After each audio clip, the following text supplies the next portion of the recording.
మీరు గుడికి వెళ్ళినప్పుడు లేదా ఏదైనా పూజ చేసుకున్నప్పుడు బొట్టు పెట్టుకునే వారు ఉంటారు.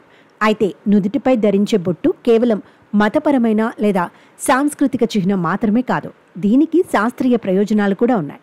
మరి కనుబొమ్మల మధ్య ప్రాంతంలో బొట్టు పెట్టుకుంటే ప్రయోజనాలు తెలిస్తే దాన్ని వదలరు.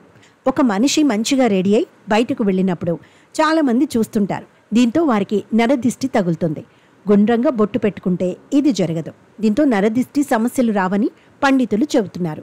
నుదుటిపై పెట్టే కుంకుమ బొట్టులో సూర్యరశ్మిని ఆకర్షించే శక్తి కారణంగా శరీరానికి విటమిన్ డి పుష్కలంగా లభిస్తుంది. దీంతో ఎలాంటి విటమిన్ డి లోపం లేకుండా ఆరోగ్యంగా జీవిస్తారు. అందుకే మన పెద్దలు బొట్టు పెట్టుకోమని చెబుతారు. శరీరంలోని ప్రధాన శక్తి కేంద్రమైన ఆజ్ఞచక్రం కనుబొమ్మల మధ్య స్థానంలో ఉంటుంది. ఇక్కడ బొట్టు పెట్టుకొని దీన్ని ఉత్తేజపరచడం వలన అంతర్దృష్టి, మానసిక స్పష్టత మెరుగుపడుతుందని భావిస్తారు. బొట్టు శరీర శక్తిని సమతుల్యం చేయటం ద్వారా ఒత్తిడిని తగ్గించడానికి, ఏకాగ్రతను పెంచడానికి, జ్ఞాపక శక్తిని మెరుగుపరచడంలో సహాయపడుతుంది.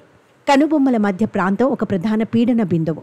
ఇక్కడ బొట్టు పెడితే రక్త ప్రసరణ పెరిగి నరాల ప్రేరణను మెరుగుపరుస్తుంది.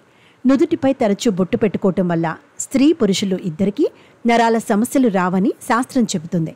కొన్ని సంప్రదాయాలు బొట్టు శరీరంలో శక్తి ప్రవాహాన్ని స్థిరీకరించడం ద్వారా దృష్టి, చర్మ ఆరోగ్యం, వినికిడిని కూడా మెరుగుపరుస్తుందని సూచిస్తున్నాయి. బొట్టు తేలికపాటి ఒత్తిడిని కలిగిస్తుందని, ఇది తలనొప్పి, సైనస్ నుంచి ఉపశమనం కలిగిస్తుందని నమ్ముతారు. ఆయుర్వేద వైద్యంలో కనుబొమ్మల మధ్య ప్రాంతం ఒక ముఖ్యమైన శక్తి బిందువుగా పరిగణిస్తారు. ఇక్కడ బొట్టు పూయటం వల్ల శరీర శక్తిని సమన్వయం చేయడంలో, మొత్తం శ్రేయస్సును ప్రోత్సహించడంలో సహాయపడుతుంది.